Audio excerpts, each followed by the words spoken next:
आए कोरोना मजंत है रोना वो पैसा कमाहूँ मैं के घुमाहूँ ता मिलिया भी भैया भौजी तंगी दाई दादा तंगी तंगी तंगवारी तंग मिलिया भी ले देते संगीत चांदी के साथी पहनिए ते ओला में घुमाते मेला में मिलियाते खल्लारी में न चल जाबो घूमेला संगी संगवारी से मिलियाते आए कोरोना मजंत है रोना वो पैसा कमाहूँ मैं के घुमाहूँ ता मिलिया भी भैया भौजी तंगी दाई दादा तंगी तंगी तंगवारी तंग मिलिया भी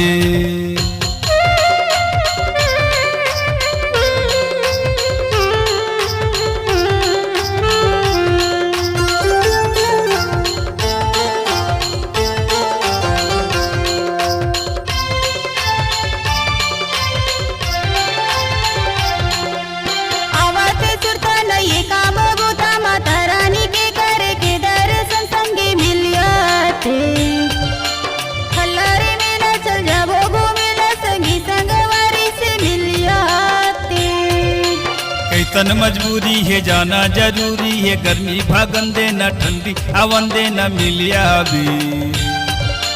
भैया भौजी तंगी दाई दादा तंगी तंगी तंगवारी तंग मिलिया भी ले देते संगीत चांदी के साथी पहले ते ओला में घुमाते मेला में मिलियाते खल्लारी में न चल जाबो घूमेला संगी संगवारी से मिलियाते आए कोरोना मजंत है रोना वो पैसा कमाहूँ मैं के घुमाहूँ ता मिलिया भी भैया भौजी तंगी दाई दादा तंगी तंगी तंगवारी तंग मिलिया भी